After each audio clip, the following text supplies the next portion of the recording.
Hello, good morning बच्चों। आज हम 12th chemistry lesson number 4 chemical kinetics जो आपके 4 मार्क्स का है इसकी स्टडी करेंगे। इसके अंदर सबसे पहले अपन पढ़ेंगे रेट ऑफ रिएक्शन यानी कि रेट। सबसे पहले पढ़ेंगे अपन रेट क्या होती है।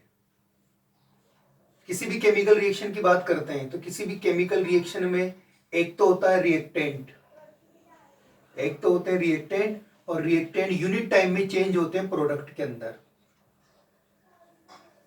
यहाँ पे रिएक्टेंट आपके नेगेटिव होगा क्योंकि रिएक्टेंट डिसएपीरियंस होता है और आपके जो प्रोडक्ट होते हैं वो एपीरियंस होते हैं, ये पॉजिटिव होगा। तो अपन यहाँ पे वेग को डिफाइन कर सकते हैं। किसी रासायनिक अभिक्रिया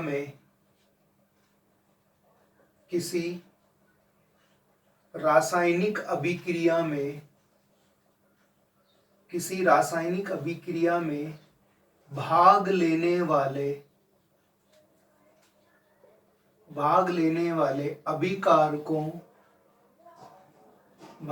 वाले अभिकारकों तथा उत्पादों की सांद्रता में इकाई समय में होने वाले परिवर्तन को अभिक्रिया का वेग, शॉर्टकट लिख सकते हैं ROR, बोले तो रेट ऑफ रिएक्शन, अभिक्रिया का वेग कहते हैं। यह अभिक्रिया के वेग की डेफिनेशन है। किसी रासायनिक अभिक्रिया में भाग लेने वाले अभिकारक तथा उत्पादों की सांद्रता में इकाई समय में होने वाले परिवर्तन को अभिक्रिया का वेग कहते हैं। अगर अपन आगे चले तो वेग बराबर होता है सांद्रता बटा समय। सांद्रता में समय के सापेक्ष होने वाला परिवर्तन। तो अगर अपन चाहें तो यहाँ पर वेग की यूनिट निकाल सकते हैं। तो वेग की जो यूनिट निकलेगी, अपन जानते हैं सांद्रता होती जनरली मोल पर लीटर। समय को मैंने लिया सेकंड में, तो क्या बनेगी unit? Mole litre inverse second inverse. Generally अगर मैं यहाँ पे समय को मिनट में लेता हूं तो मेरी यूनिट क्या बन जाएगी? मोल लीटर इनवर्स और मिनट इनवर्स। ये अपन ने वेग के बारे में डिफाइंड किया है। यहां पर अभिक्रिया की वेग की बात करें तो ROR बराबर होता है रिएक्टेंट की सांद्रता में कमी, अभिकारक की सांद्रता में कमी, और नीचे क्या होगा? कमी में लगने वाला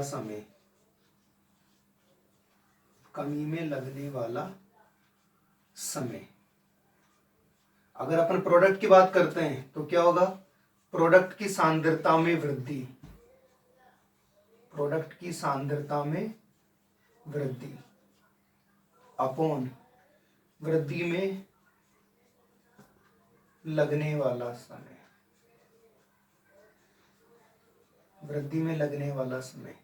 हमेशा याद रखना, जो आपका रेट ऑफ रिएक्शन होता है यानी कि अभिक्रिया का वेग होता है, वो कभी भी नेगेटिव नहीं होता है।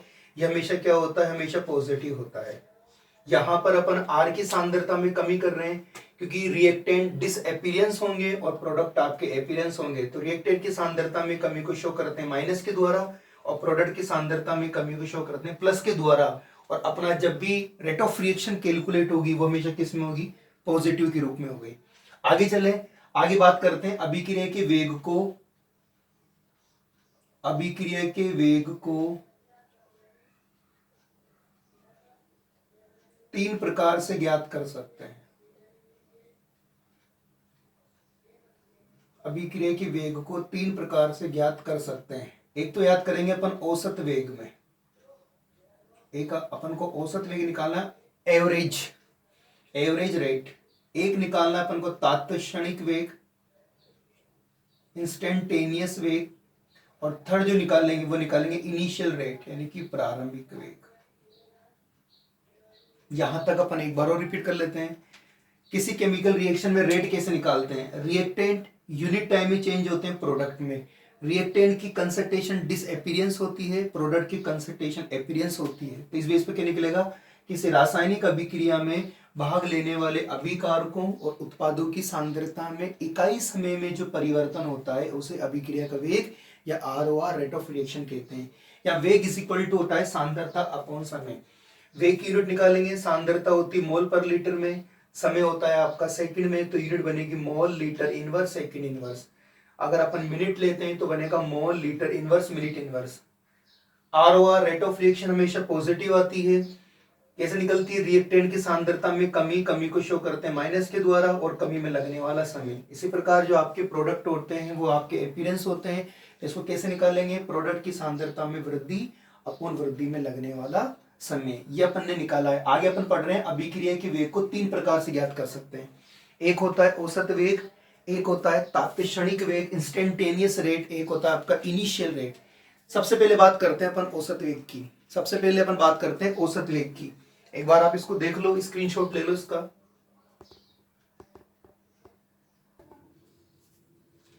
सबसे पहले अपन पढ़ते हैं औसत वेग के बारे में। नंबर 1 औसत वेग, एवरेज, एवरेज रेट। अगर अपन औसत वेग के बारे में बात करें तो औसत वेग क्या होता है? तो औसत वेग होता है रासायनिक अभिक्रिया में क्रियाकारकों और उत्पादों की सांद्रता में समय के सापेक्ष जो परिवर्तन होता है उसे अपन औसत वेग कहते हैं। तो ये होगा आपके क्रियाकारकों, क्रियाकारकों तथा उत्पादों की सांद्रता में, सांद्रताओं में प्रयुक्त समय में होने वाला परिवर्तन, प्रयुक्त समय में होने वाला परिवर्तन औसत वेग कहलाता है। औसत वेग कहलाता है। जैसे एक अपन नॉर्मली सपोज एक केमिकल रिएक्शन लेते हैं, यहाँ पर रिएक्टेंट है और यहाँ पे प्रोडक्ट है। समय के सापेक्ष इसमें रिएक्टेंट प्रोडक्ट में चेंज हो रहे हैं, तो यहाँ पे निकाल सकते हैं अपन आर एवरेज।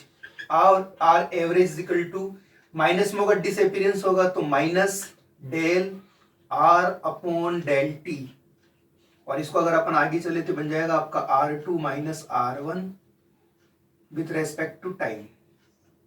इस प्रकार अगर अपन प्रोडक्ट के केस में निकालते हैं तो R average is equal to plus del P upon del T is equal to minus P2 minus P plus P2 minus P1 upon with respect to del T. अगर अपन डेल टी की बात करते हैं तो del T is equal to होता है T2 minus T1। ऐसे अपन जनरली औसत वेग को निकाल सकते हैं। यहाँ पर माइनस इस बात को इंडिकेशन करता है कि केमिकल रिएक्शन में रिएक्टेंट डिसअपीयरेंस होते हैं, यानी कि विलुप्त होते हैं, और यहाँ पे प्लस इस बात को इंडिकेशन करता है कि केमिकल रिएक्शन के अंदर जो आपके प्रोडक्ट होते हैं वो अपीयरेंस होते हैं, यानी कि वो बनते हैं। यहाँ तक कोई दिक्कत? आगे चलते हैं अपन बात करते हैं किसी भी रासायनिक अभिक्रिया को औसत वेग के रूप में कैसे लिखते हैं। रासायनिक अभिक्रिया को औसत वेग के रूप में लिखना, अगला टॉपिक है अपने रासायनिक अभिक्रिया को औसत वेग के रूप में लिखना।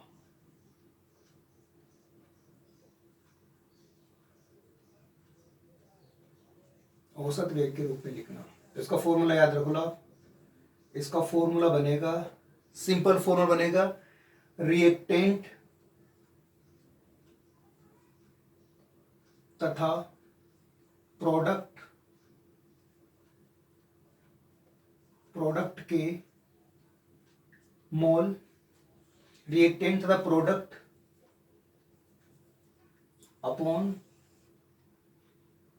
SC stoichiometric coefficient. इस फॉर्मूले की सहायता से आप इजी वे के अंदर किसी भी केमिकल रिएक्शन को, रिएक्टेंट या प्रोडक्ट को औसत वेग के रूप में निकाल सकते हैं। फॉर एग्जांपल मैंने रिएक्शन लिखी AA, यहाँ पर BB, यहाँ पर CC और यहाँ पर DD। तब देखिए रिएक्टेंट कौन कौन है अपने, यहाँ पे रिएक्टेंट की बात करते हैं तो इस केमिकल रिएक्शन में रिएक्टेंट है आपके कैपिटल A और इधर चले तो कैपिटल B। और अगर आगे चलते हैं प्रोडक्ट के बारे में बात करते हैं तो यहाँ पर जो अपने प्रोडक्ट्स हैं वो कैपिटल C और कैपिटल D। और स्टाइकियोमेट्रिक कोफिशिएंट के बारे में बात करते हैं तो स्टाइकियोमेट्रिक कोफिशिएंट है small a small B, small C और स्मॉल डी। तो ये कैसे निकलेगा, जब अपन इसको डिवाइड करेंगे। अब इस कैसे निकाल सकते हैं अपन, कैसे निकलेगा, ये रिएक्टेंट है, अपन ने पढ़ा था रिएक्टेंट की कंसंट्रेशन किस रूप में आएगी, नेगेटिव के रूप में, क्योंकि डिसअपीयरेंस होते हैं। और प्रोडक्ट की जो कंसंट्रेशन किस रूप में आएगी, वो आएगी पॉजिटिव के रूप में।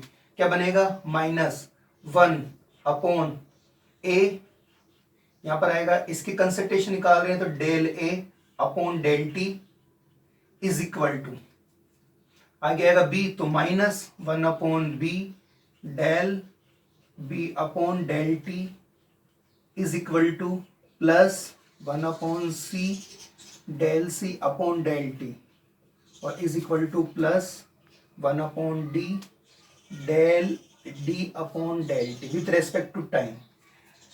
तो जो कंसंट्रेशन चेंज होती है वो टाइम के रेस्पेक्ट में चेंज होती है। अपन ऐसे लिख सकते हैं, एक अनदर एग्जांपल वो लिखते हैं अपन, जनरली एक रिएक्शन लिखते हैं N2 + 3H2 और ये बन जाएगा 2NH3। इसको अपन को औसत वेग के रूप में लिखना है। इसके लिए अपन जानते हैं, ये तो अपने रिएक्टेंट है, तो रिएक्टेंट की कंसंट्रेशन नेगेटिव आएगी और इसकी कंसंट्रेशन आएगी पॉजिटिव। क्या अपन ने पढ़ा है कि रेट ऑफ रिएक्शन हमेशा कैसे आती है, पॉजिटिव आती है। इसके 1 मोल्स हैं, इसके 3 स्टोइकियोमेट्रिक कोफिशिएंट है, इसके 2 स्टोइकियोमेट्रिक कोफिशिएंट है। अपन इसके निकाले तो -1/1 del N2 upon del T is equal to -1/3 del H2 upon del T और थोड़ा आगे चले तो प्लस के 1/2 del NH3 upon del T। ऐसे आपको एवरेज रेट के रूप में किसी भी केमिकल रिएक्शन को लिखना आना चाहिए। जनरली अपन एक रिएक्शन लिखते हैं ताकि और क्लियरिटी आ जाए। जैसे मैंने लिखा जनरली अमोनिया डिकम्पोज होगा ये ½ N2 + 3/2H2। तो अगर अपन देखें तो इसके स्टोइकियोमेट्रिक कोफिशिएंट 1 है, इसके 1/2 है, इसका 3/2 है। तो अगर अपन इसको निकालेंगे तो -1/1